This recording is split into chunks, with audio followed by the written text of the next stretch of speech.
More than $100,000. More than $250,000. More than $1 million. More than $2 million.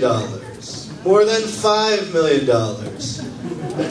Alright, go pitch those motherfuckers, because they are way more valuable than these questions up here. Alright, so I'm guessing that was like... Oh, you were not here, man. I was driving this train. Yeah. Take it away. Alright, thanks for coming, everybody. So, how many here are first-time LeanLA people? That's right. Welcome. Cool. So, we've been around for about 2 years, hosting these types of events. Sometimes they're big like this, sometimes they're small. But, we're a nonprofit organization. Our goal is just to help entrepreneurs. Originally started trying to get together with other folks to talk about lean startup philosophies, and we fly down guests from the Bay Area or Austin, or have local people come and talk to our group. And I just want to tell you a couple things. You can follow us at LeanLA, and feel free to tweet tonight. I want to thank our sponsors, SendGrid.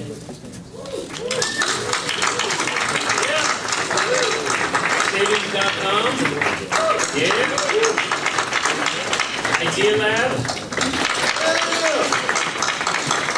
And also Coloft, who hosts us.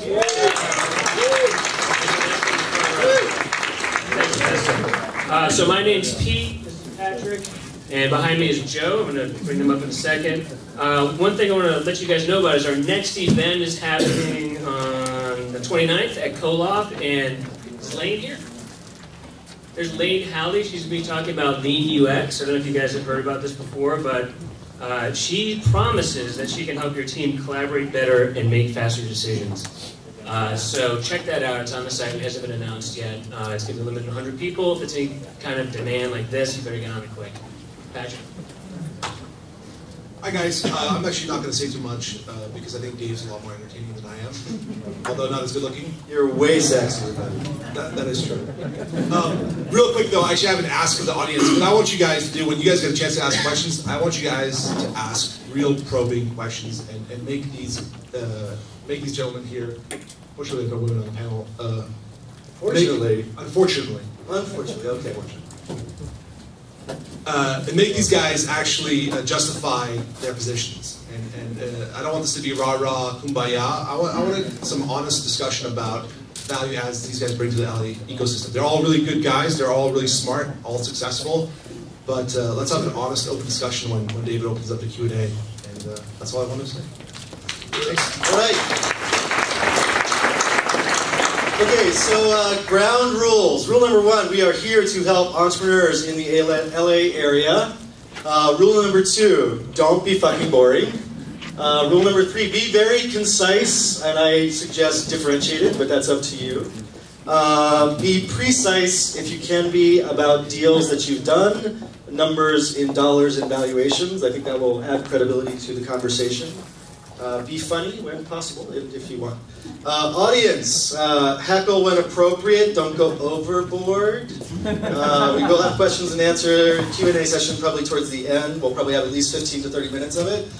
You will not suck or I will cut you off. Questions are questions, they are not commercials. If you're going to do your pitch, make sure it's fucking interesting or I will cut you off and you won't get to finish your commercial. Alright, got all that? Okay, again, feel free to tweet interesting stuff. We're going to raise awareness in LA. Alright, so for those who didn't catch the intro, we're going to do a 3-word intro, Webby Award style. So, your 3 key brand elements. So, I think I mentioned that to Howard, so he's ready, and Alan, so hopefully the rest of you figure that out as we go. Alright, this is like 3 minutes tops. So your 3-word brand elements, what are they? Start with me? Please. Thank you. Howard Marks with Start Engine. I've been an entrepreneur for 30 years. Nope, 3 words. 3 words. You just used them up. Howard Edward Marks. No, that's fine. Just be clear. You can say your name and your company, but 3 words. Okay.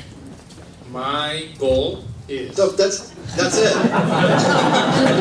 Okay, can I... Alan, we'll come back to you. Alan, give it a shot. Alan Morgan, I'm the managing director of the Ventures Group at Idealab on the board. 3 words for Idealab. You're pushing it. Innovation, experience, and support. Okay. I'm Dan Dado with Upstart LA, and our 3-word focus is first product customer. That's pretty good. Next. Amir Benifatemi, K5 Launch. My 3 words are jockey, product, and product. Jockey, product, and product. So you're an athletic supporter. All right. I'm Jeff with Originate, Agile Development and Experience. Agile development and experience. All right. Jeff Solomon. Sorry. Jeff Solomon, Amplify. Hands-on, trenches, connections. Okay. Hands dash on. We'll let that slide. Three and a half. Do we lose a timeout if we object? I don't know. We'll worry about that later. Hit it. Eric Ronalla, Mucker Lab. I guess my 3 words are: we are entrepreneurs. We're entrepreneurs just like you guys. Sorry. We are entrepreneurs. That's good. Live with it. Precise. Hey, Sam Keller from Launchpad LA. I'll stick with the 3 M's: money, mentorship, and networking. Networking. All right, that's good. That's good. I like that. Now, go right. All right. Make entrepreneurs successful. All right. Design, data, distribution, that's ours. So now, I know we want to talk a little bit about your recent and future sort of ambition, but could you talk about deals you've done in the last 6 months? How many? What's median check size, not average check size? And what's median valuation, if you could? And a little bit of exposition around that, but if you can kind of give us that premise, we'll get into a longer discussion about things in the next question. I just want to set framework here. Sam, could you start us off? Sure. We are going to do 20. We're going to the past first, past then first. future ambition. In the last 2 weeks. 6 months, baby. 6 months. It's okay. 2 weeks. All of the past 6 months is the past 2 weeks. Okay. So we've done 10 deals. Invested $50,000 in 8 of them. Invested no money in 2 of them. And what a value add. Yeah. Okay, so what valuation or what equity do you take for that $50,000? Our standard deal is $50K for 6%, and we make common or preferred? Common. Okay. We make slight adjustments to that deal if companies have raised significant amounts of capital before. Okay, cool. So like 60 seconds like that, if the rest of you can follow that, that would be great. Eric, go for it. Sure. So we, for Mucker Labs, specifically for the class we have going now, we have 9 companies in the class. We invest $21K, on average 6% common equity. And then we've also made a handful of angel investments in companies that weren't fit for Mucker Lab, whether they were too far along or for a variety of reasons, but about 5 angel investments, anywhere from 20 to 50K over the last 6 months. Cool. Sorry, one addition to this, could you state if you do or do not do follow-on investment? We don't. Right. Sam? We also don't. Okay, great. So we've done 5 deals, about 45K each. We take 8% typically for that. It is preferred stock. We do have a follow-on structure of roughly up to $75,000 for a few of the companies per year. And we're going to target 20 per year. All right, thanks.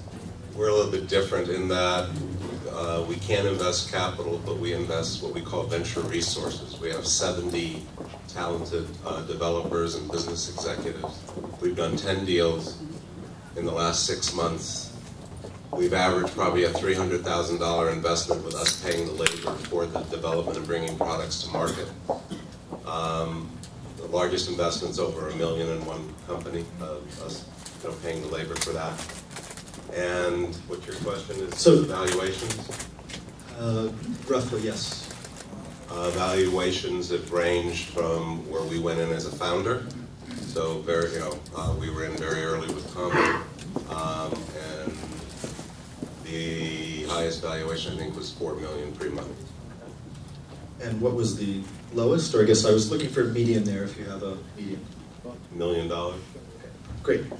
And so just to clarify there, you're contributing labor that you're valuing at some amount of capital and taking equity in exchange for that? Yes, that's and you're typically taking common or preferred? all of the above. Common, preferred, converted, What's convertible the notes. Preferred, typical normally preferred. median deal? Normally preferred. Normally preferred? Yeah. Okay.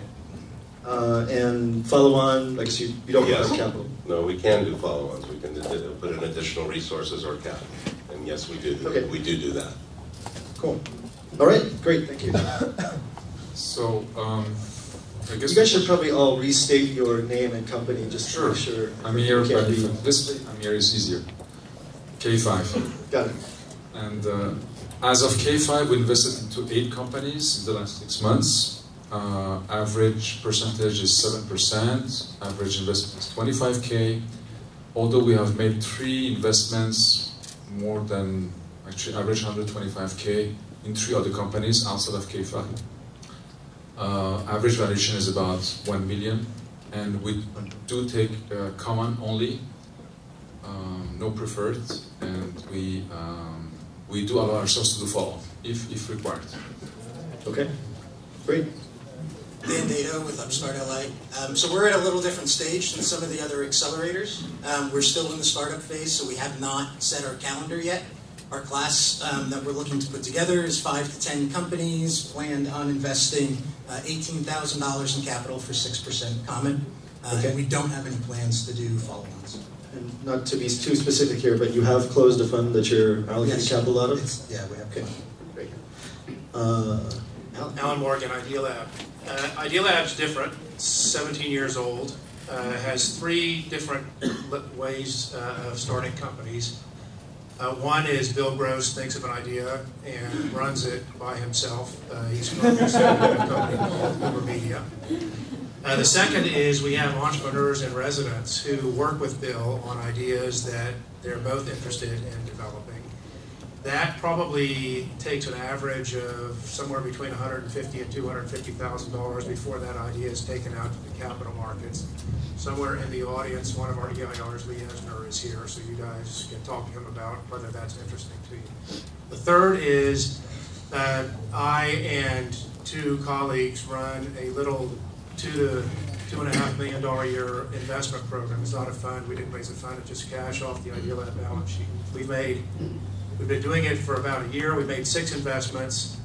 Average investment size is probably $400,000. Average valuation is probably somewhere between $1 million and $1.5 million pre, and we don't do follow. Okay, so then you're taking roughly 30%. You are providing most of the ideas originated in-house. Is that correct? The first 2, first Bill's ideas, second jointly developed ideas, and the new ventures group, which is the third I talked about, is actually people like you in the audience who have an idea and want to come get your first finance. Okay. That's great. Thanks for being specific. Howard? Howard Marks, Start Engine. We have done 10 deals. Okay. Average, we invested $20,000 each. Okay. Average equity 10% preferred, and we do follow-on deals. Okay. So I will summarize that a little bit. It sounds like most folks on the panel have done 10 deals historically. Idealab's done a lot more than that. Sorry, who was just getting started? Right, great. Valuations sound like they're mostly around the $1 million number, probably some that are below that, a few that are above that, but not much above that. Most folks are taking around 5 to 7% in equity. A few are taking 10 to 30%. Everyone is contributing capital right now except Originate, which is doing labor. And we can do capital. And you can do capital. All right, and just to summarize again, who... It's my partner, Very good. Who is doing follow-on? Could you raise your hand? Okay. Okay, that's interesting. All right, so now I think we got the foundation stuff. You guys feel like you got a range of understanding of what these folks do? So the positive thing is, LA has 6 new incubators at least in the last 6 months. Some of you folks have been around longer. That probably means at least 60, maybe 100 more funded companies, albeit at perhaps small sizes. So entrepreneurs in the audience, you should be ready to step up. There is capital availability staying here, at least that wasn't before, at the incubator level. I want to talk about the seed stage level a little bit more later. So let's talk a little about kind of what your category of interests are. So in the last 6 months, please state a deal that you didn't do but wish you did. And then maybe describe kind of what's your hot, sexy, or what's your target market company. Let's start from the Rob. Sorry, Jeff Solomon, excuse me. Yes. Okay. I'm trying to think about a deal we didn't do that I'm sorry about it. The truth is I don't have one of those yet. Okay. I know there will be, so I'm apologizing ahead of time for myself not getting into that one. Right. And then in terms of a deal that we did do that I'm excited about. No, can't brag. This is what's the deal you'd like to do, ideally to be like super beneficial to the rest of the community. Here's a deal that I really wish I did. They're just awesome, and we know you have no capital interest, therefore we know you're telling the truth. So that's the reason I asked that question. I guess we didn't do the Chow Now deal. Okay. And I like those guys. Like I think they have a lot of LA traction. They're very exciting. I think there's a business there, and it just wasn't a fit for us on a few levels. Awesome. But I think the guys are solid.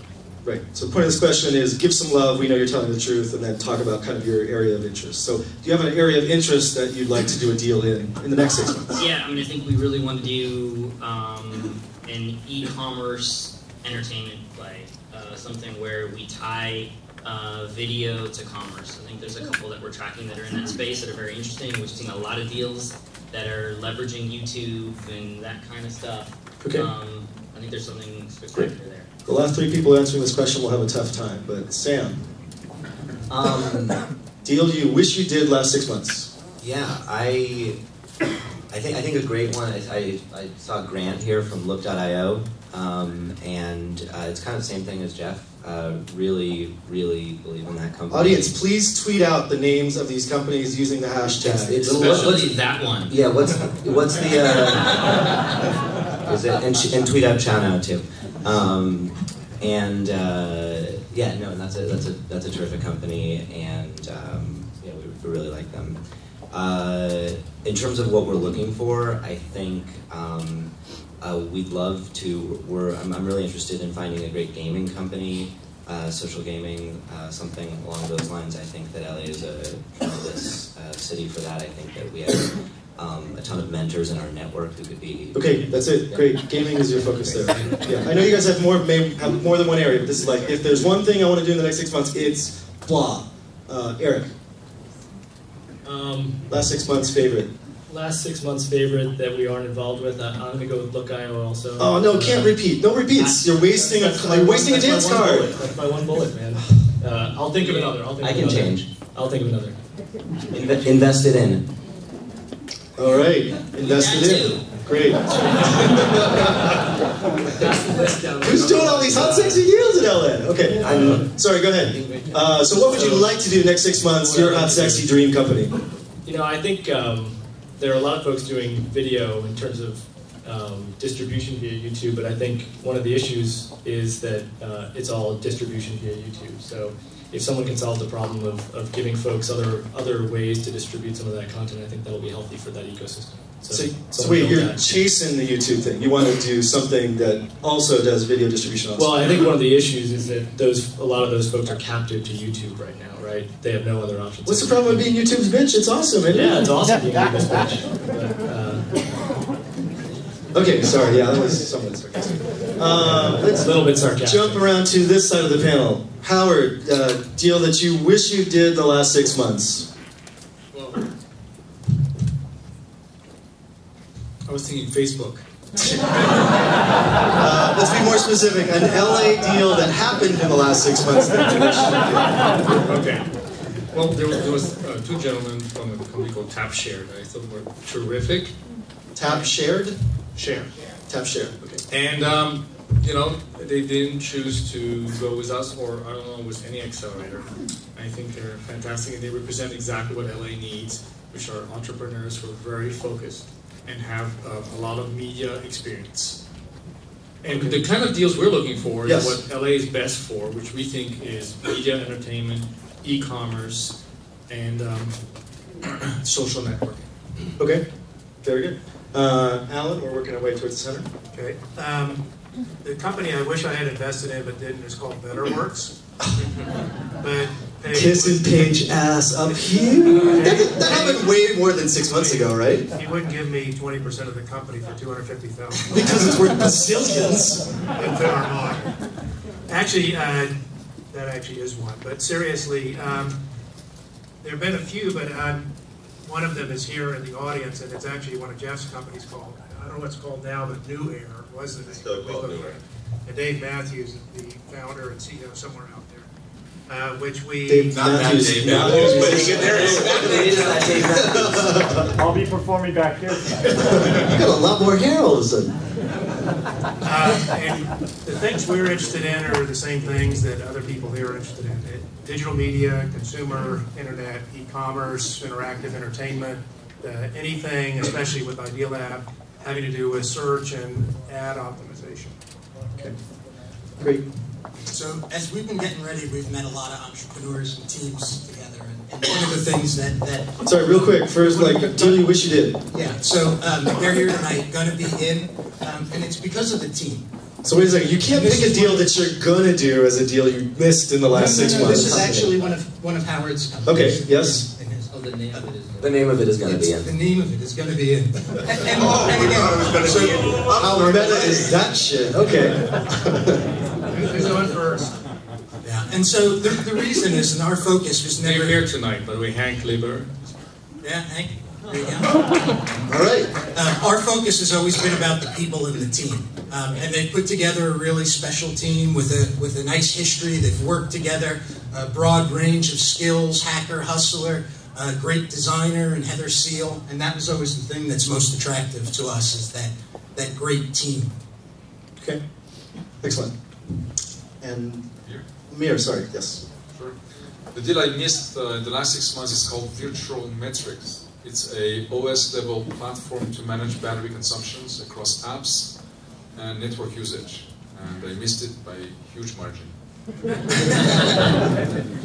Okay.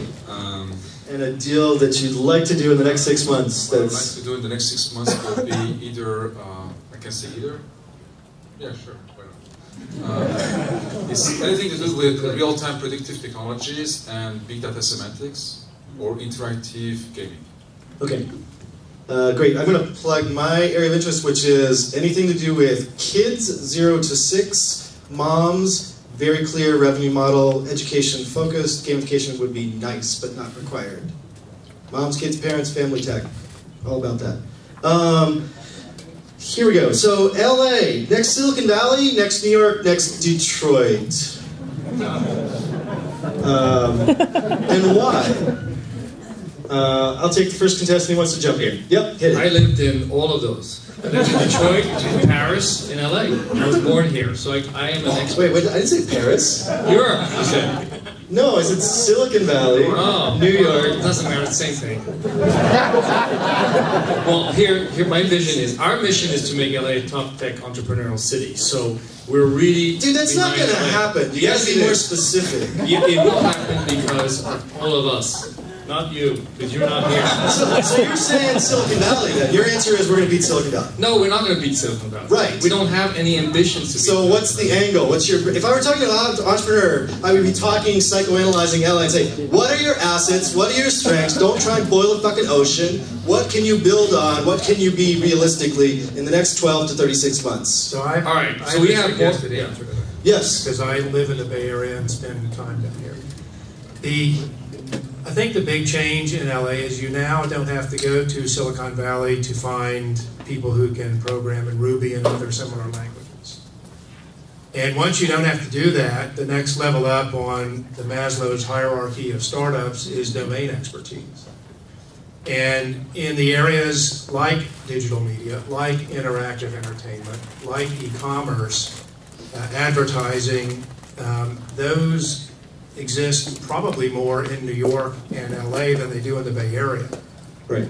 Certainly as much. So what we're trying to do at Idealab, and Idealab has a secondary mission to improve and support the startup infrastructure in LA, because Bill, the founder, Bill Gross, was for 15 years the only sort of lonely voice crying out for entrepreneurs in LA.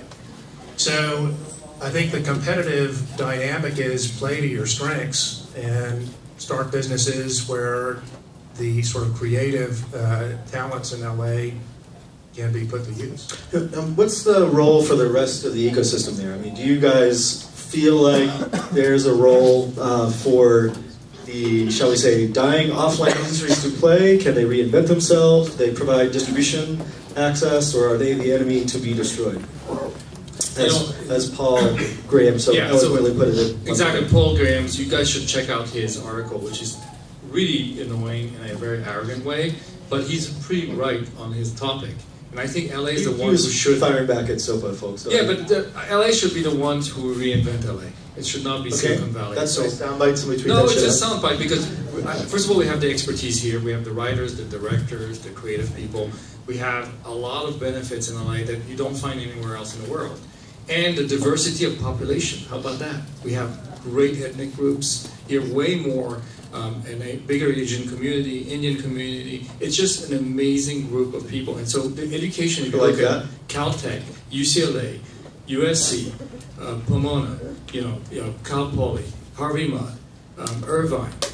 Okay, now you're laundry listing. Hold on a second. Let's get another. That's more education, higher education than any other city in the country. So anybody on the panel have access to talent? Got Ashton Kutcher, Troy Carter, somebody in their pocket, got like celebrities that can guarantee distribution, have content licensing deals, anything like that? I know Troy Carter is a mentor at Launchpad. It's not quite in your pocket, but okay. That's been the problem in LA. It's just a fragmented market. The talent's been here. Like, I've been. So, but I mean, are you guys? It's all just like smart guys with capital up here. You got like unfair advantage. The thing that we're doing collectively that's good is we're creating a tighter knit community of talent. So there's 100 companies that are going to get funded here. They're not all going to make it, but that's fine because a lot of that talent will cross over and move into other companies. Right. I'm not talking about them. I'm talking about you. Why are you guys going to be uniquely successful in helping these companies? In particular, us, because we're taking a bigger approach to aggregating that talent by having a larger physical space to organize people in co-working and other types of things. So we'll get those people to work for companies. Like I heard 8 white guys say, "We've got money and capital. Money and maybe a space. We will be successful." And I did not hear. And Alan maybe has a little bit of bragging rights. I'll admit that. But like what I'm looking for is we've got this distribution access. Like you guys just all told me, LA is all about media, video, and entertainment. What do you bring to the table on those points? I can tell you what we bring to the table. Yeah. Catalyst, Ashton Kutcher Company, is a client of Originate. Okay. If you know Punky Brewster, she's a client of ours with her retail store, Little Seed. She's got 3 million Twitter followers. Technicolor is a client of ours, and we have access to their management. But more important, I know this will be unpopular, it's not just what's in LA. So we have offices in China, Europe, and Northern and Southern California, and New York. And we use the best of breed of our talent to work on our various customer portfolio companies, and we help them go to market in these other markets. Okay, and so what were those again? Sorry. Oh, by the way, mobile, proximity, security, and social media, and there's not a deal we didn't get. You left me off the last question, but it's okay. I'm not sensitive.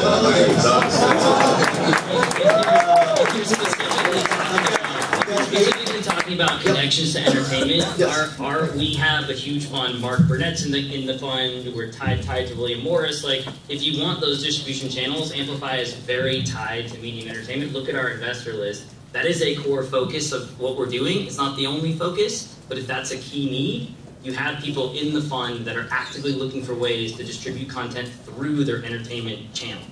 And I think Jeff's right. Amplify has like great people from the industry involved, and that's a great way to get hooked into the industry. And I think similarly, the mentors and the people who are involved with these accelerators in general in LA are in large part people who come from studios and production companies and agencies. They're also tech people. We've got it all, and just by nature of the people who've been involved in Launchpad programs for the past 2.5 years. There's TJ Marchetti, and he's the head of interactive marketing at Disney, and there's people from Fox, and there's people, so we may not have set up these explicit partnerships, just like Mark Burnett hasn't said, I'm taking, all of Jeff's companies and putting them on Survivor, but at the same time, these relationships that might be cool though, right? Yeah, no, but the relationships are there, and I'm sure he will do a TV show about it, you guys. But no, the relationships are there, and I think that's what it is. Right, and that's something that LA can beat like Silicon Valley's ass with, is like there's celebrity and entertainment distribution out of New York and LA that Silicon Valley cannot fucking match. So sell that. It's a huge plus. I mean, if you look at our press, it's been all around. If you see, one of my partners, Dave McClure, is in here, and he just runs up and down the street. It's all about the media and entertainment connections, and that's what we've done. I don't think that's the only piece, but I think it's a huge asset for LA. Yes. Right, and all I was pointing out was it would behoove you guys to demonstrate whatever access to talent or distribution rights you have. I think that would be helpful for entrepreneurs here. So audience, get ready to ask your questions. I'm about through here. So what's missing from LA that we can actively, realistically, practically provide here in short order, 12 to 36 months? What's most needed? Mentorship, capital, distribution, more incubators, platform companies, industries. Tech talent. Oh, fucking bullshit, come on.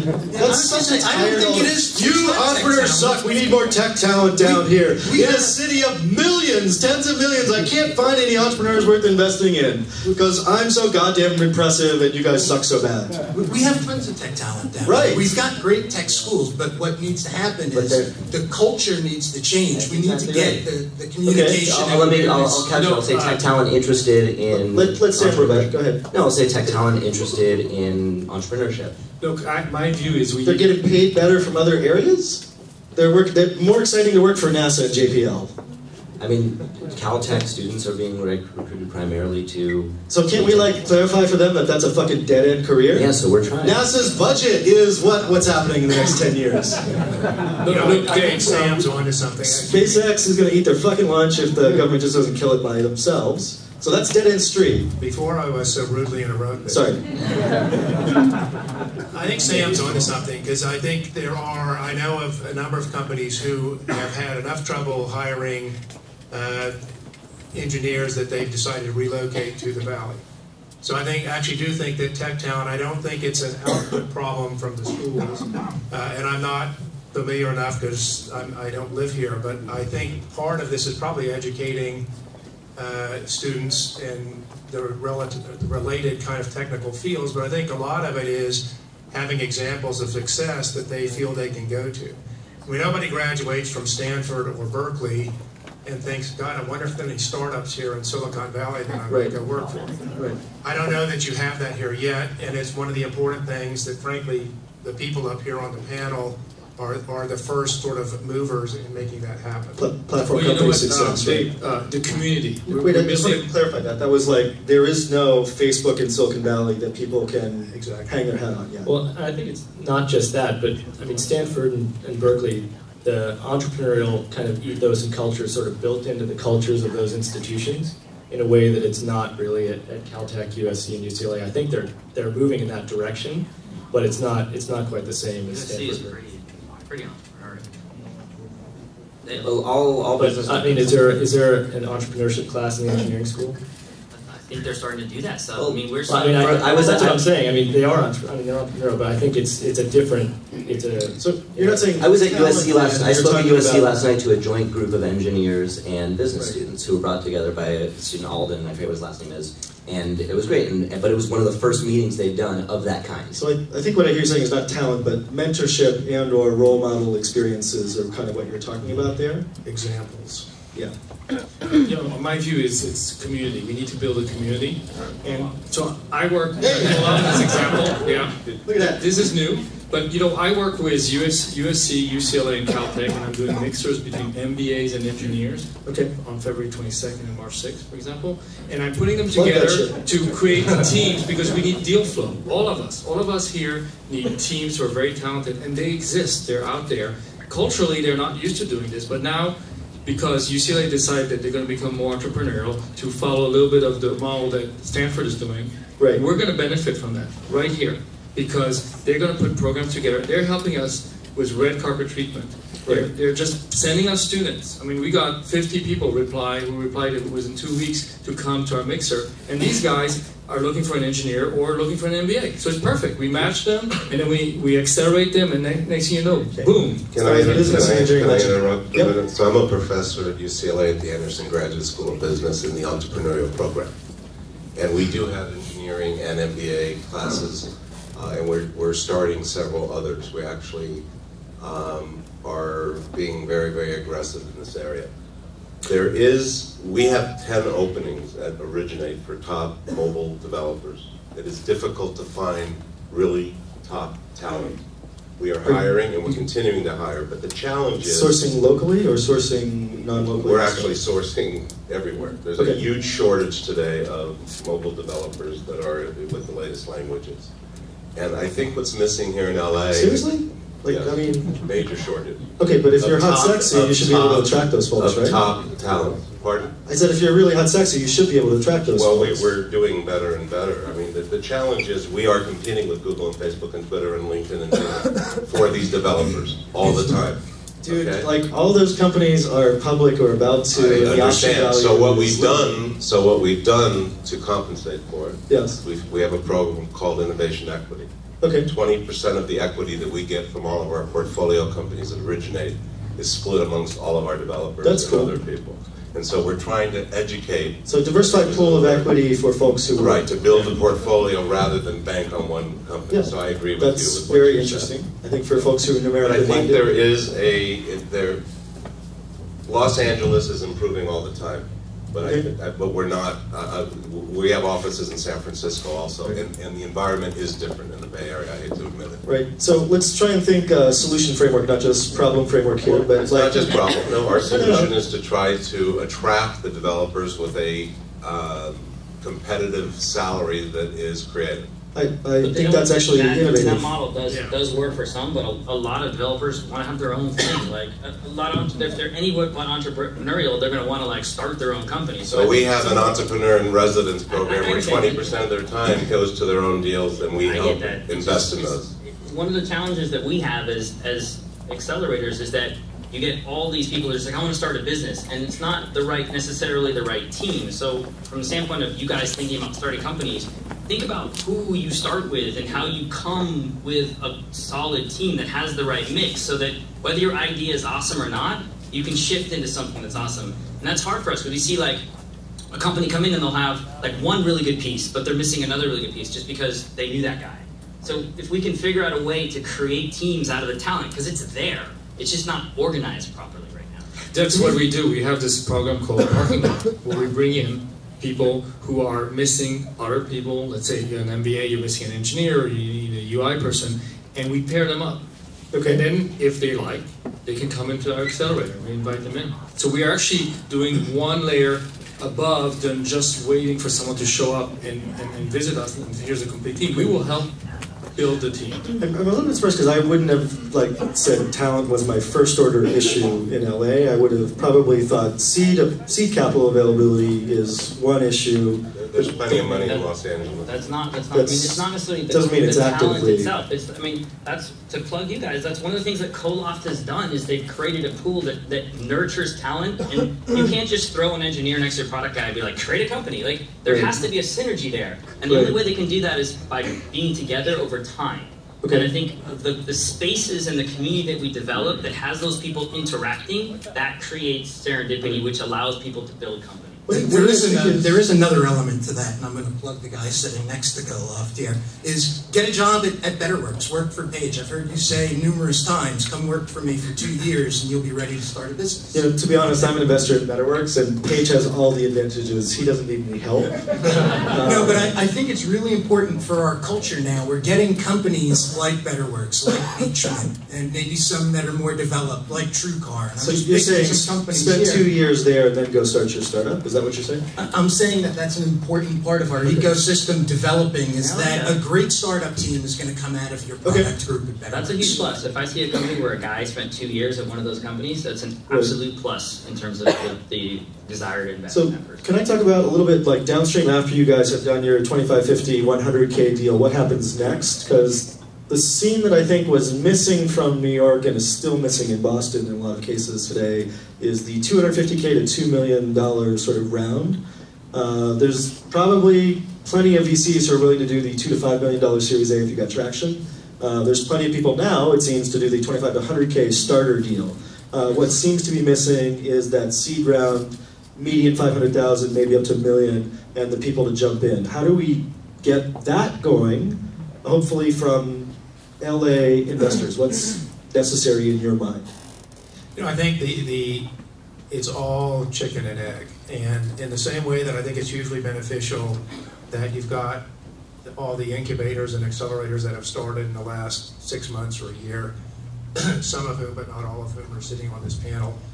You've got a lot of wealthy angels, although I have to say they are much less organized than they are in the Bay Area, and much less organized than they are in New York, which are the two other places that I spend a lot of my time. I think this, Dave, is, you know, there is a kind of a dearth of people interested or in the business of funding this sort of $1 million to $3 million chasm.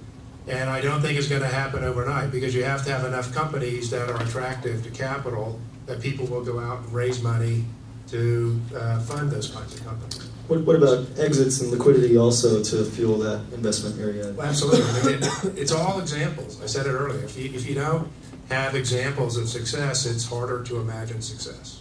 I think that the accelerators had to come first, but frankly, I think that the VC community, including the LA VCs, which there's not a lot, but they have money, and the other VCs around the country need to step up and create a set of their fund, a side of their fund, to do the $250,000 to $500,000 deals. And they invest in the accelerated deals because they're a higher probability of success. That's a nice slice of their total fund. It's a good use. They basically curate companies for Series A's. I mean, I think that's why, you know, Suster was trying to get Launchpad going. And I think that's smart. I'm guessing, I don't know whether you guys will declare this on stage, but do you have downstream financiers, investors who are part of your capital in one form or another?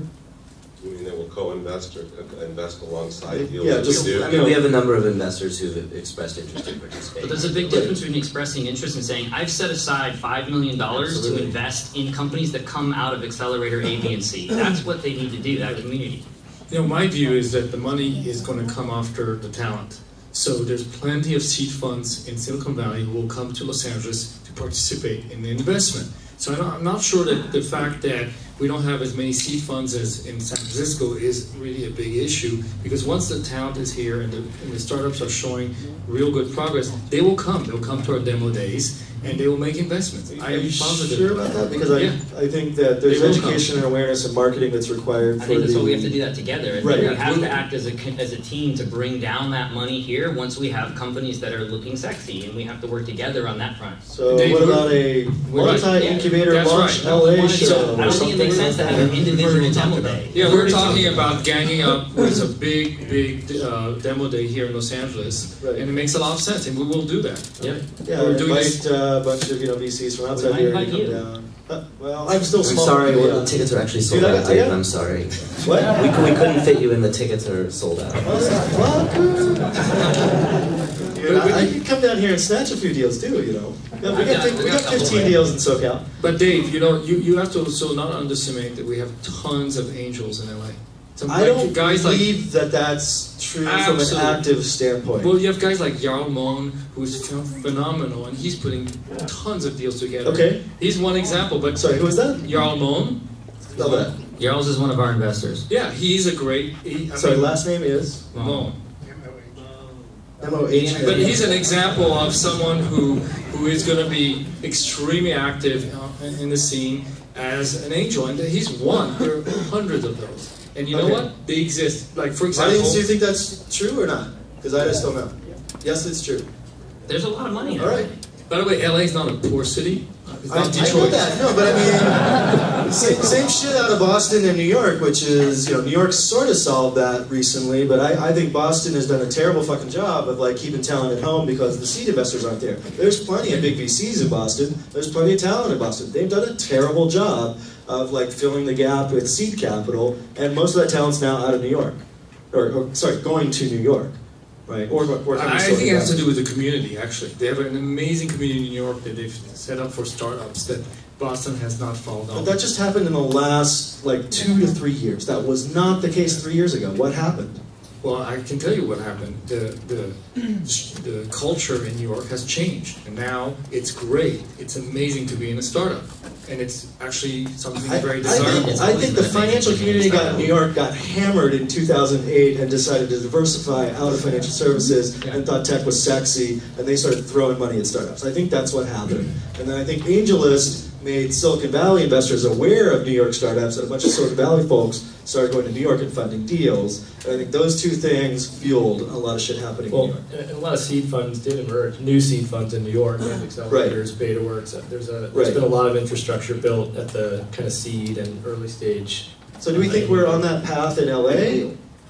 Do you think there's things that we could do to make that happen faster? That's another factor faster? of the entertainment sector, right? The ties to entertainment not only help drive the businesses, but there's a lot of money there, and you can't really invest in restaurants and clubs anymore. So, a startup is a much better place to put your money. I think that money needs to get organized and invested into startups. I mean, 90% of the venture capital invested in Southern California does still come from outside of Southern California. So I think more homegrown capital would help, I think. All right. Audience. Awesome questions. Do not suck. Do not do commercials. I will cut you off. I will cut you like a bitch. In right there. Hit it. Yeah. No comments. Questions. Quick. Dude, who else? Do you want to like question? Yes. Get up. I'll come back to you. You said that you provide resources. How much control over the vision and engineering for the founders keep control? They keep control, they keep the IP that's developed. We give our input. We believe we have a lot of experience in You're still leading the team. The entrepreneurs, yes. Oh, okay. That was my question. The other part of the question. If you want to question somebody afterwards, ask Dave Matthews from Newark. He'll tell you how it works. Okay, and can I talk to you afterwards? Sure. We go here and then I'll come back there. Yes. Several of you have mentioned that you look for a specific, formula. Eat the mic, please. Eat the mic. Yes. A specific formula in a team. Like, what is the ideal team setup? And the second part of that question is, would you ever invest in a one-person team, like someone that manages? Two-part question's got to be fast. You're done. Next, just talking about it. Let's go. Okay, we, for example, we require 2 co-founders and 1 has to be an engineer. Two co-founders, 1 has to be an engineer. Yeah, same here. Same here. We prefer that, back but individual, and we will back an individual entrepreneur, and we supplement the technical team, and then help the person bring in the right technical person. By the way, just because there may be people out there who wonder why this is, I would say the main reason is if you don't have a co-founder who can build a product, in most cases, you'll spend a lot more money and it'll take you a lot longer to build your product. I think that we've underestimated the value of a really good product person, and I actually think that's the hardest person to find for your company, a really talented product person, and a good product person can find an engineer and inspire them, and I do not see a lot of those people. And I would really encourage I would rephrase it and say it's a technical product person as opposed to just an yeah, obviously. If you mean someone like Mark Zuckerberg?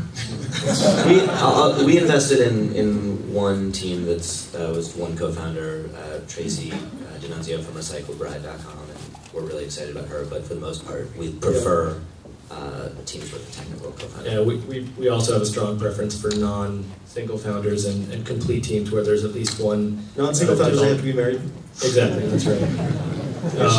We prefer teams where there are some folks on the team that can actually build a product, developers. Nobody's mentioned design here or any other So let me correct something I said. So we have back 2 individual entrepreneur companies. We have 30 companies. So most of them have more than one founder.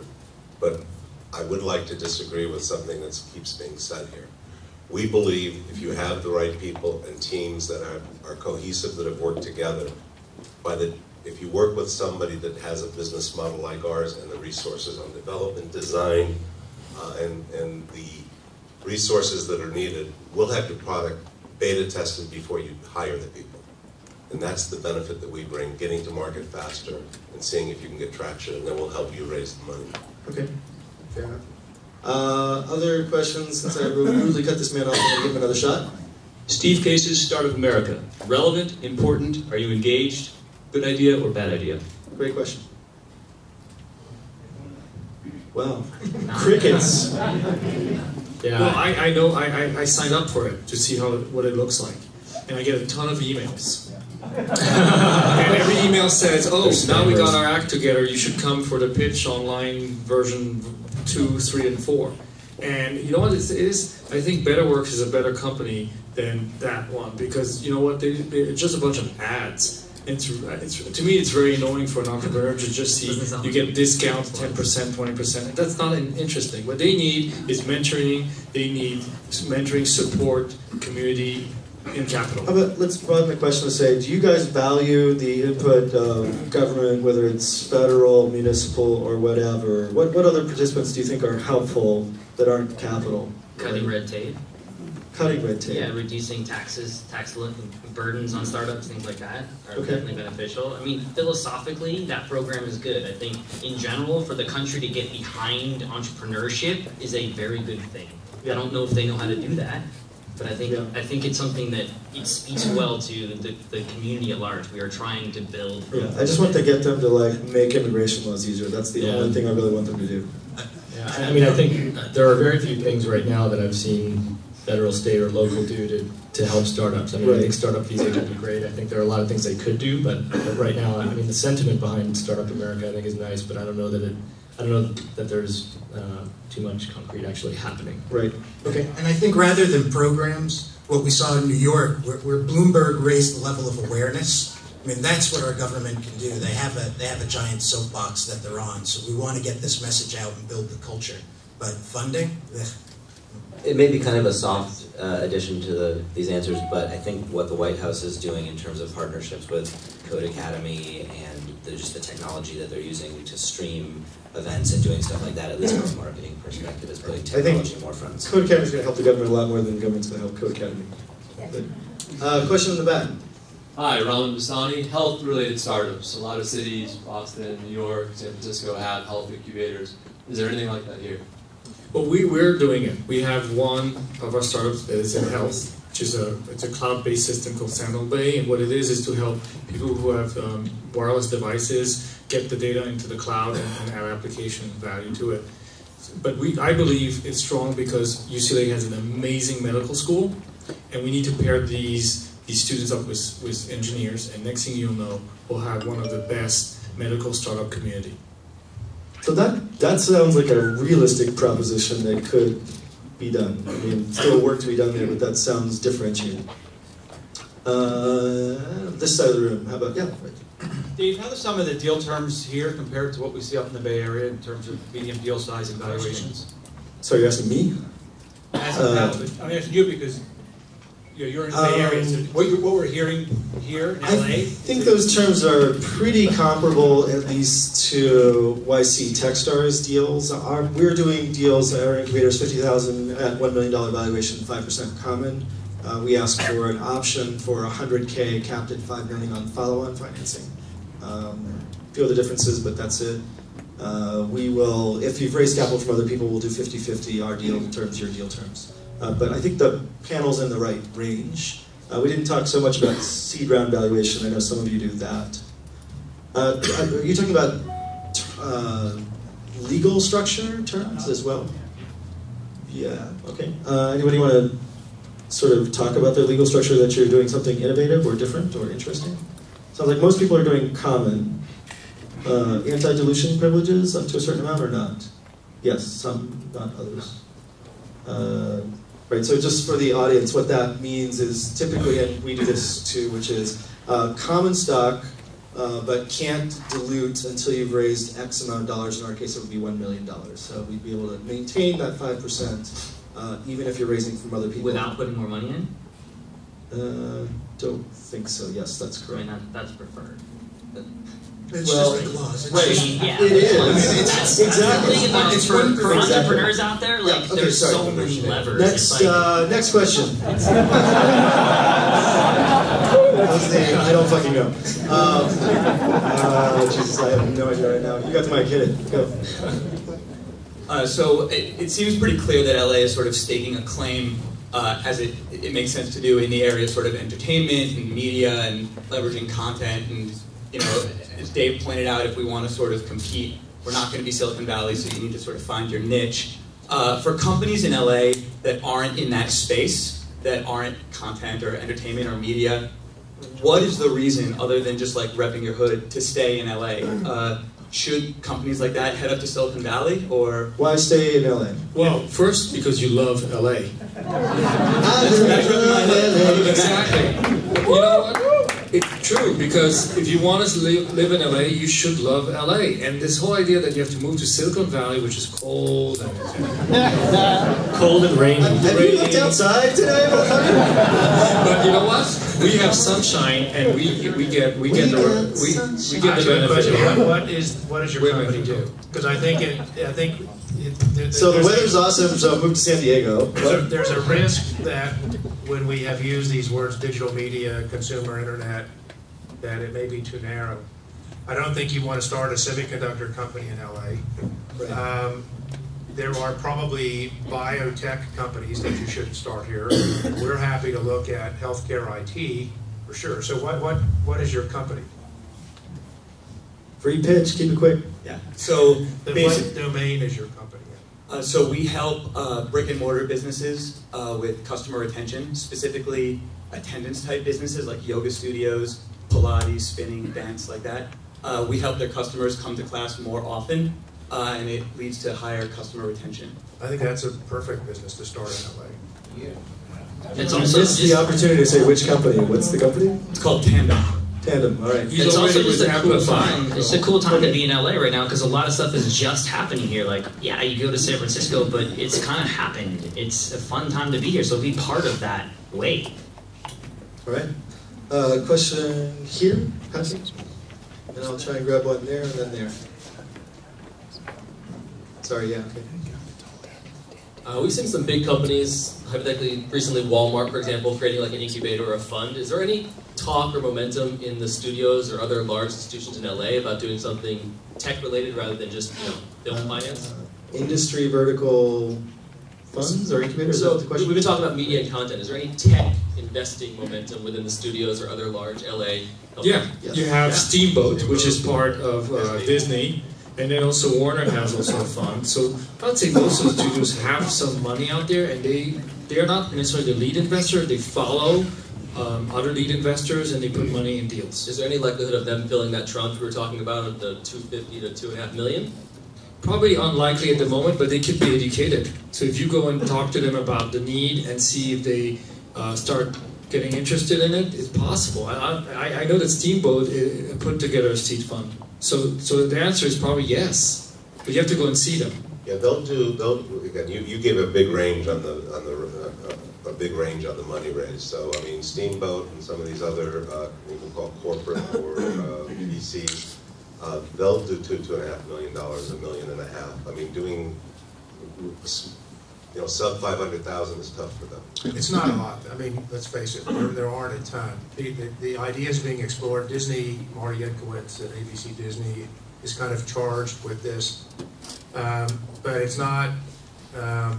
They're few and far between compared to the BayArea or even the media companies in New York. But it's one of the things that, everybody on this panel needs to work to help educate, because there is a lot of synergy there.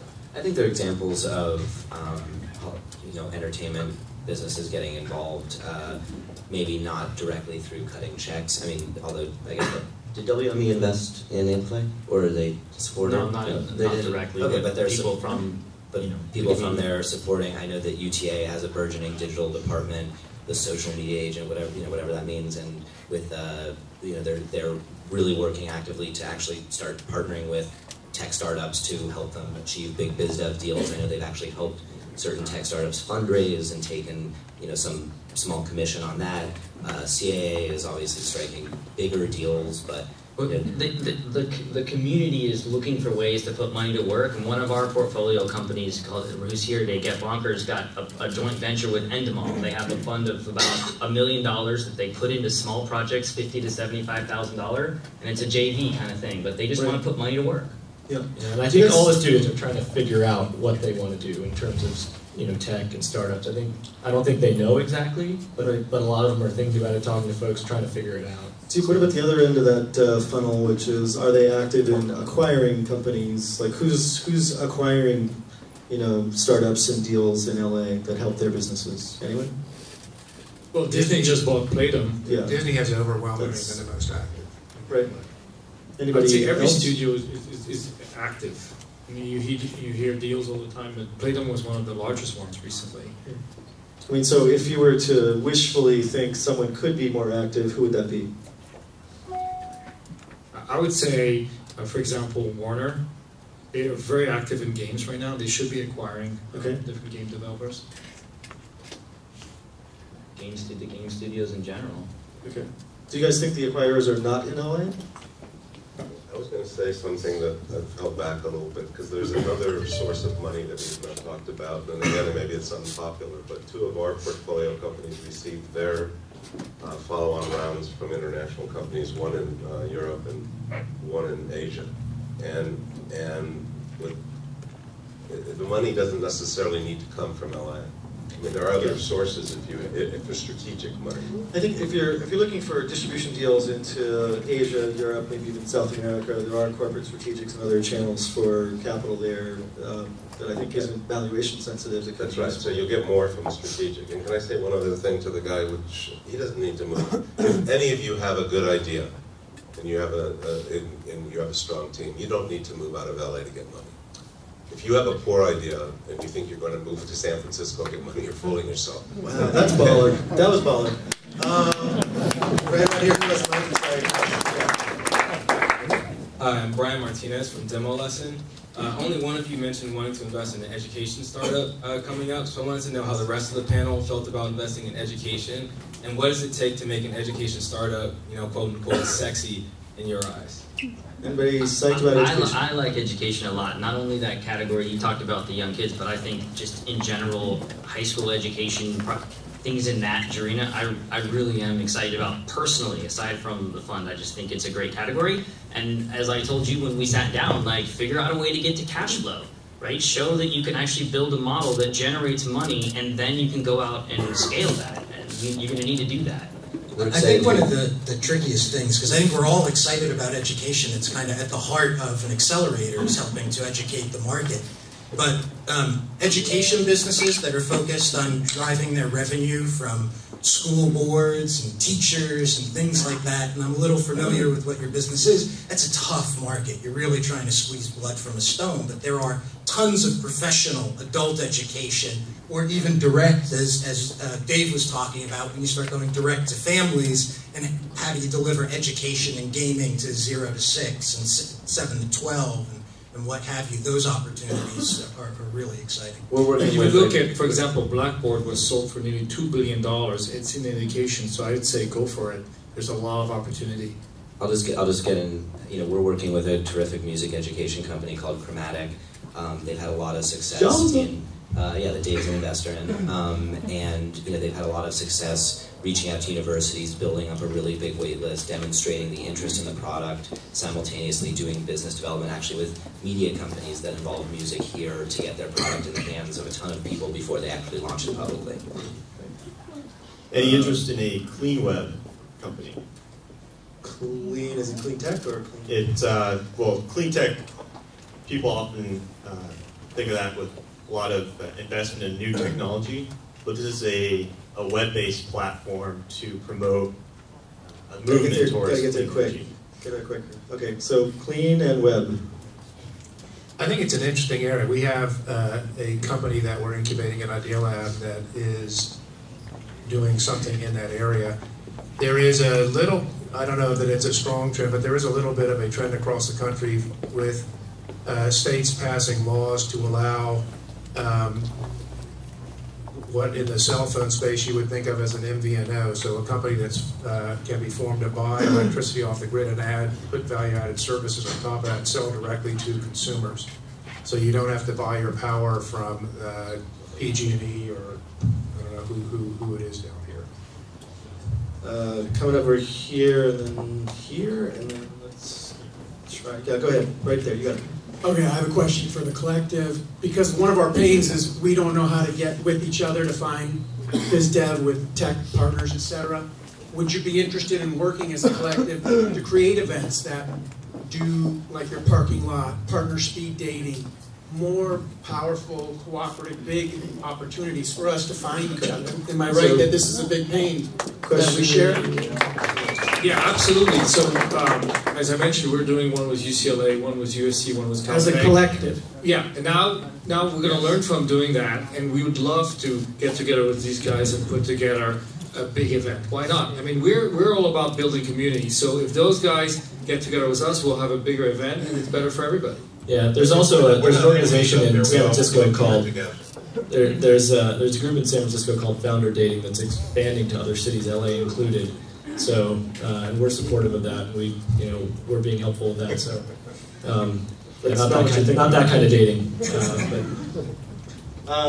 Absolutely. We're done with the. We'd be excited. Yeah, right here. Okay, so next question here, and then can we go to that side, Patrick? And let's go to the woman far in the back. Okay. How far along in development do you typically like to see your companies with their product?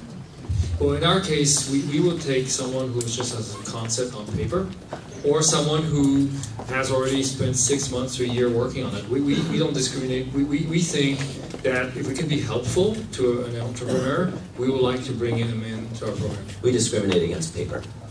Yeah, I think the key element, though, is if you are actually, just have a concept on paper, well, then we're going to be looking at the other elements of your business, and that's going to come down to your team, because you're not going to have some demonstrated track record with your prototype and testing and going through lean methodology to validate your model. So it's all going to rely on what's the team. Yeah, we don't have any hard and fast rule, but in general, we would like to see folks having made some progress building something, because it sort of indicates a bias toward action and building stuff. And it's so easy these days. A prototype, a first version of the product. It's better. Functional for users are good. The better it's going to be. User not your mom. Something just to show us that we can see that you know what you're doing, that we can get some understanding of how you think about a product, how you plan to build it. It doesn't have to be a finished product. Back in the back, woman back row left. Hi, yes. My name is Corinna Wilmont. I'm the owner of Whole Human Financial. And I am just curious about, I'm considering and researching a web-based software to replace QuickBooks. So I'm curious if you guys know of, I know there's a lot of companies that are doing that, but not as well as I know I could. So I'm just curious, one of my technology designers says, oh, there's a lot of competition, but I know I could do it better. So I'm just curious if you guys use QuickBooks or frustrated with it. Surveying the crowd for a QuickBooks competitor. I'm researching. Love you, but fail. Sorry, that's not working. Thanks.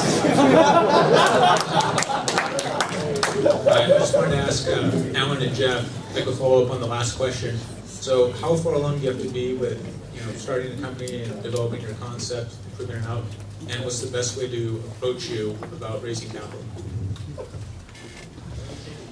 I mean, for us, you just apply online. Sorry. You can answer. One person give the pitch tips. We have done, we've invested in a company, in fact our first investment was a company that had a website, and the first thing we did was sort of tear it down and start over. So it was essentially an idea with 2 killer entrepreneurs. And we're comfortable doing that. We probably the latest stage investment that we've done was somebody who'd raised maybe $400,000. We're comfortable doing the first money in the company. We're comfortable doing it by ourselves, and we're comfortable sharing deals. So you would think of us as an early stage sort of seed investor. If you want to get in front of us and get really looked at, the truth is you need to find a way to get someone to make a recommendation for you. Someone that we know or someone that we know knows you. Get that person to say, hey, check these guys out. Because you got to get to the top of the list and we got to give you time. We all get a lot of referrals. We all get a lot of apps coming in. You must know someone. Go through our LinkedIn, go through our investors, find someone that can say, hey, talk to this guy. He knows what he's doing. That will be a huge leg up. Take the effort to do that. I didn't understand that was part of your question, but this is actually an extremely important piece of advice. I totally agree with Jeff and Alan. Yeah, so just to reiterate that, this is the second most important person in the room strategy, which is do not pitch the top of the pyramid. It's fucking ridiculous, and it's very hard, particularly in this environment. So find 3 strongly connected, referenceable, trusted sources, pitch them in appropriate ways, and then let them refer in a much warmer introduction. The vast majority of our companies came with an extremely strong referral from someone that we trust. Woman way back in the room, and this guy up here. Hi, so the number of women are underrepresented in technology and startups. You bet they are. So my question number 1 is how do you guys see the challenges that women face in technology and startups?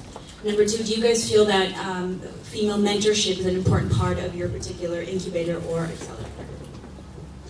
We would love to get more women entrepreneurs, and we have mentors that are women, some great mentors like Fiona Pacell and some others. But I would say the thing that I've noticed is that we've met some really great entrepreneurial women that can really run businesses. And I think one of the mistakes that they make is go straight to an engineer. I got to find an engineer to build my product. But they don't necessarily have that product skill. I would rather see you bring in someone that is a product person that can sit next to you and you can download your vision to, and that person can go get the engineer. That is a much better team. That's what I've seen missing in the female entrepreneurs, because they're studs. I mean, there are some really strong entrepreneurs in the female community, but they're less strong in the product area. So get that person. How many people on the panel have funded women entrepreneurs? We have 3 out of 10. 3 out of 10. Yeah. How many other folks want to offer that up? And I'm just going to give a shout out in the back there. It's not a Launchpad company, so I'm allowed to, but Allison Beal back there is the co-founder of Style, saying one of the most impressive entrepreneurs I've met in LA in the past year, and happens to be a woman. So I'll jump in on this one. So we funded over 40 women founder CEOs, probably about 75 women co-founders.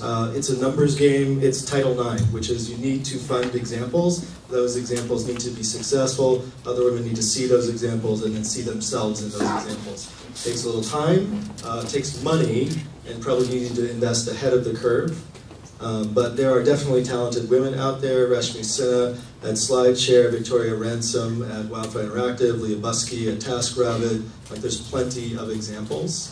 There's not really any very super large examples right now. That's one of the biggest challenges, is there's no female Mark Zuckerberg yet.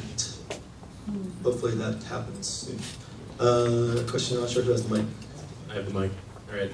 Hi, I'm Jason Hitchcock. I have a company that's over at Start Engine, and you guys get you have a ton of applicants. You see a ton of pitches, lots of good ones, lots of bad ones. I'm curious if you think there are any really crowded spaces that people need to stop trying to enter.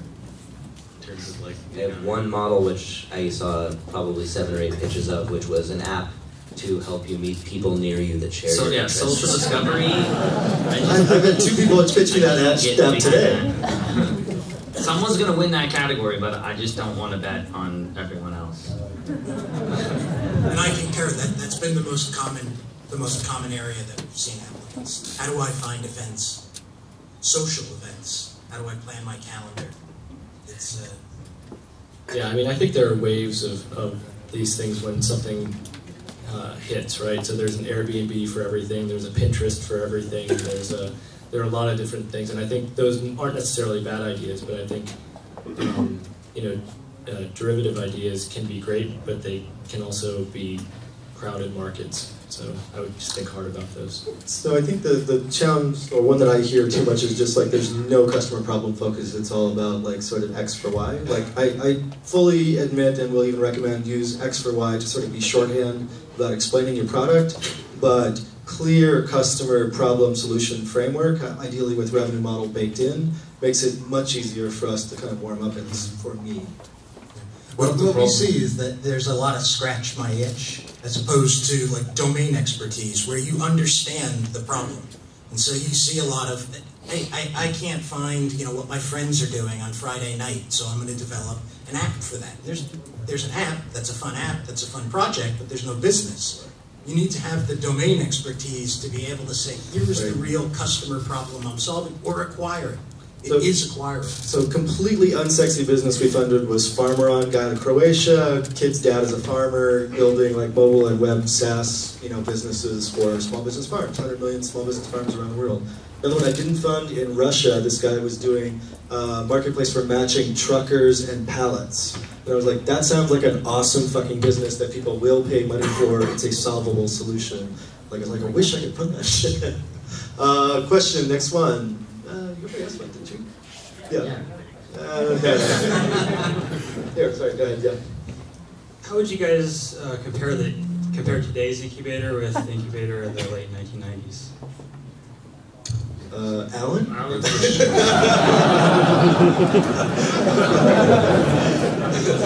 We're so much more experienced. So Idealab in the late 90s was not that kind of incubator. Idealab has gotten 100 companies venture funded, and of those, I'm making this up a little bit, but I'm sure it's 95 of those companies were Bill Gross's ideas. So that's not an incubator in the sense that a lot of the, was it Camp 7 or something? Yeah, something base camp or something camp, where basically you would do Idealab without Bill Gross. And Idealab Idealab without Bill Gross isn't a dumb idea, but it's not value added. Betaworks is good, but a lot of the late 90s incubators were just, you came and you rented space, and they had a lawyer on staff, they had an HR person on staff, and they had, God knows, a marketing person. And that's not what, the absence of those isn't what keeps good startups from being successful. So I actually think the mod in Idealab's a little different, Originate's a little bit, but the people you see up on this panel have a much smarter approach to the problem. And a lot of it has to do with, I've forgotten who made it, but a lot of it has to do with connections to the outside world. One of the things that we offer is we can put you in touch with every early stage financier in the country practically. Okay, we're going to take one more question, and I'm going to panel. This one's a little interesting. I would like you to state the best new incubator that isn't yours in LA that you think is an opportunity. I will brook no dissension. There is either no answer or the next. Can you say why? Sure. I would say Idealab. No, it's not you. Okay, great, awesome. Sorry, I was giving you time to think about that. I wanted one more audience question before we go there. So who's got the mic? Yes, go ahead. Do any of you guys ever put together or lead syndicates for startups that require more cash than a typical incubation deal, or have higher run rates than you guys typically do incubation deals? And I'm John Lawrence from GXP. CapEx intensive incubator, I guess. Well, we have partnered with other people in some of our deals, but it needs to be very early stage, and it needs to be the valuation range that we invest in. That would be hard to have two Idealabs invest in your company. Give up. You talk about spaces like video, which are not low run rate startups. In terms of infrastructure. Yeah, in terms of infrastructure. If you need to. Yeah, $21,000 is a month of my server bill. That doesn't go very well. Opportunity for Amazon or Rackspace to spin up a venture division, I guess. But this is where Series A comes in. The VC is perfect for you. Probably, yeah, I would agree. Are you guys ready to answer the who's the next most awesome than me question? Yeah, I like Idealab. I think that they've put LA on the map, and I think what Bill Gross has done is extraordinary, and we need 10 more Bill Grosses in this town. No, like partner collusion here either. Like this guy's was awesome, and they do the other one, right? So I think Start Engine is fantastic. What was that? I was just saying my vote was for Start Engine. Start Engine. But I'm not scratching Howard's back. You guys did like cut a deal while I wasn't looking, right? Okay. I would say... by the way, my vote is I'm just glad the panel is this big. All right. Yeah, it's not a winner, and losers here. Because, again, I know all these guys, and great efforts on all accounts. But if to pick one, I'd pick Amplify, and I think it's exemplified by some of the companies that they've already started to work with. They've got some really great companies kind of in what could be your peer group. And I think that that's a really important part of this model, is it ends up being, accelerators end up being about how to energize mentors and develop a mentor-driven model, but it's your peers as well. And so that's an important part when you guys are looking at the different accelerators, is who's in my class? Who am I going to learn from as my peers? Right? I don't know enough about any of my colleagues here, but I would choose Mucker Labs simply because we lost one company to them. That's very generous. That's awesome. And I don't know much about, because we're not really an incubator or a accelerator. The two I know something about are Idealab, and I think what Alan's doing is different than what Bill Gross did, and I think that's good, that they're going outside just Mr. Gross's ideas. And the other one I know something about, so I'm going to give two because I know something about them, they're different, is your firm, Amplify. Because I know a couple of the other people that are involved in it, I know a lot of their investor base, and I think that they have some very good contacts in the Los Angeles area because of the investor base. One of the things you didn't get to on this panel that I hope we would was about operationally, how do the accelerators work to actually help these companies? And like, how do the mentor programs actually work? And so, do you want to dive into that? Well, I do, but I want to give you the answer to your question.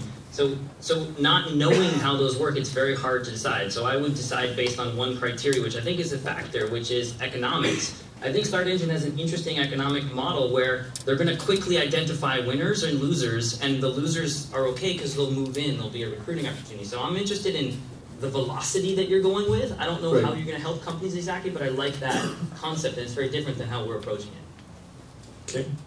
But we should get into that other topic. We'll come back to that. That's fair point. Yeah, so I mean, I tend to agree. I'm glad to see that there are this many people up here and this many people out here, and there's this much interest. I mean, if I had to pick one, I mean, I guess I'll say two as well. I mean, I think Amplify and Launchpad, just because I know some of their companies and I know probably the most people involved with those, and it's great people and great companies. So, great. I'm just going to cop out and say not identify. I think it's great. Okay. Yeah. Fair enough. I was intrigued by Originate's model. I think you guys either going to fail miserably or kill because you're different from most of the other folks on the panel. That's clear. We are very different. We are very profitable.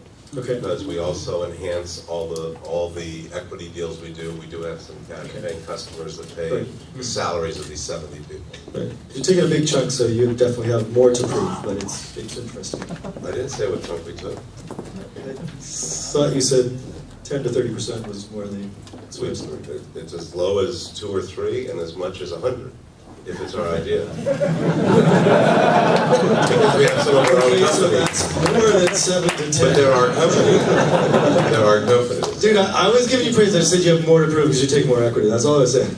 All right, so before we wrap up, just maybe let's talk about that one thing. I was surprised the audience didn't ask the question. Somebody did on the tweet. So, mentor and structure, and we don't have 15 minutes to do this, but like... Well, since I asked the question, I'll start. So yeah. we are totally in startup mode too, so I'm figuring this out, but I can tell you from the perspective of what I've gone through as an entrepreneur, I wanted a structure that really was very hands-on and had a pragmatic approach to mentorship. So just having really smart guys that come around is not enough from my perspective. And so I'm trying to create a mentorship program that enforces interaction on very specific topics that are critical to know as a startup. And so And over the next few months, you'll see that unfolding, and I encourage you to give me feedback about it, because I'm learning as we go. But I think that's essential, and you should really ask, how is it going to be when I get into this thing? Am I just going to sit there and get money and like get introductions if I ask for them? Or are you actually going to come and say, you really need to focus on this because I've been working with you, I know this is a challenge for you, let me show you how to do this.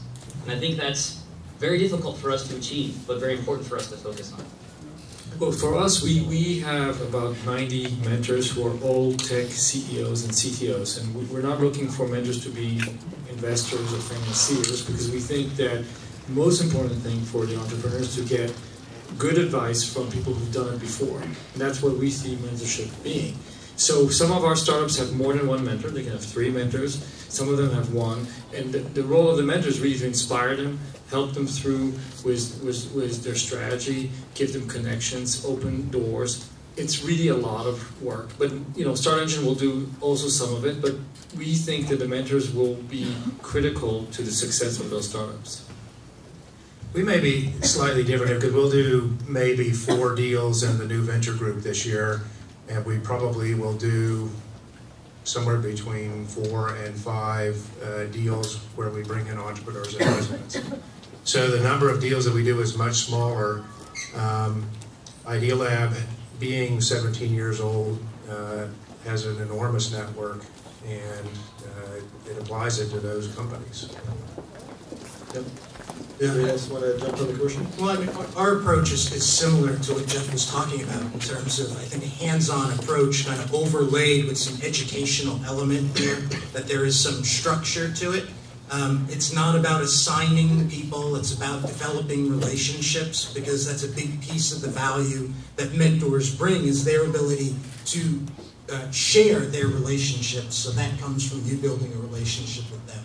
So we have laid out ways to help our companies develop organic relationships with our mentor group, but expect them to be hands-on. It isn't about, coming in, sharing a half-hour war story and disappearing off the other way. It's about getting to know the entrepreneurs, getting to know each other, and really help building a business that can survive and sustain.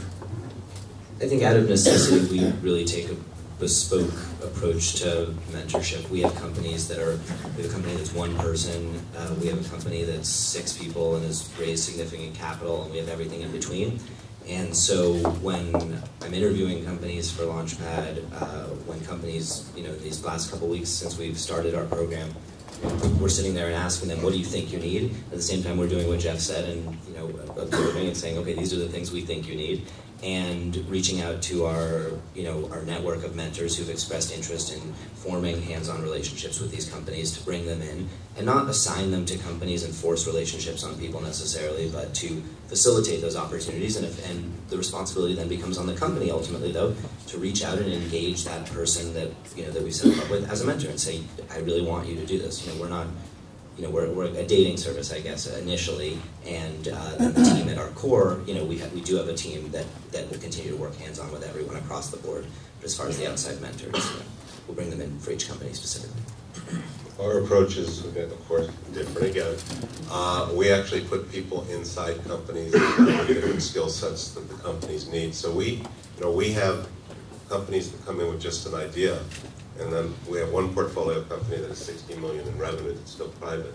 So we have companies, all through their business life. And I think the difference between what we do and the other gentlemen up here, and or women if they have them in their companies, is that we do also have our contacts, and whether you want to call them mentors or not. When a company has a need, we'll bring in either people from our senior management that goes in and mentors, or we'll introduce and open our network. And the reason people will do it from our network is that we have equity in these companies, and so we're aligned with the management. So it's a little bit different because we actually put full-time people in for a period of time. I guess. Sure, yeah, so I mean, our model is also somewhat customized. I mean, depending on what the needs of the company are and who they need to work with them. So from our network of mentors, there are folks that are going to be involved in different ways with different companies. Some are going to be, a primary mentor to a company where they'll get together with them on a regular basis throughout the program and be kind of their primary mentors for the duration. And on the other end of the spectrum, there are folks who, they'll take phone calls, emails, they'll help on specific things, make introductions, and then everything in between. Folks coming through and speaking and helping companies doing office hours. So it's really a broad range. And it depends a lot on what the companies need, what those mentors are able and willing to give at any point in time. A lot of them are entrepreneurs with their own businesses. If they're starting a new business, they can probably do less than folks who are who had just exited the business, for example. So it really it depends. But we've got a pretty broad range of mentors, and hopefully can cover whatever each company needs. I guess I'm the last one. We are not different than any of my colleagues. We do pretty much the same thing too, and relying on mentors on demand. There's a slight difference in our approach because I'm mostly an investor myself, past entrepreneur by investor. I believe in investing. So I think what the ecosystem needs is a lot of investment dollars put into entrepreneurs, even at risk and at loss. We need to lose money on entrepreneurs and show them that they can do experiment, lose, and start again and start over again. And that, I think, is part of the culture that Howard was talking about. We need to have a culture of risk here in Southern California that we don't have. It's a culture of cash, it's not a culture of risk, and we don't take collective risk together. So by putting more money into entrepreneurs, that's one way we do it. I think we should focus more on business models. You asked a question about what's the most prevalent type of companies that you've seen. Out of 90% of companies that we've seen, the business model was advertisement revenue. So I don't know how much runway you can have to sustain that, or how much traffic or traction you can get to sustain it. But we'd like to see more original business models and disruptive ways. You mentioned about education. I think education has a huge, huge potential as long as you disrupt the way we educate and the way we collaboratively learn things. So being disruptive, taking risk, I think is what we need. And our model is not different, and I have respect for my peers. I think we're all trying to change things.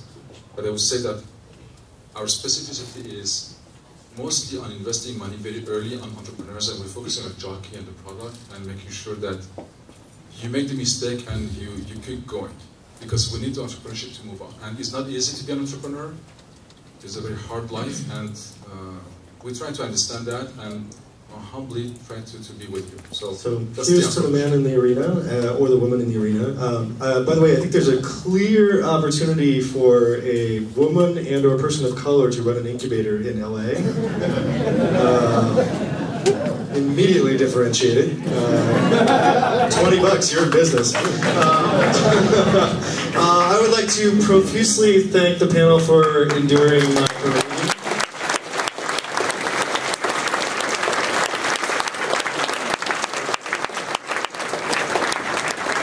Thank you for the audience for being participatory. This is the best 8-person panel I've ever seen. Thank you all for coming.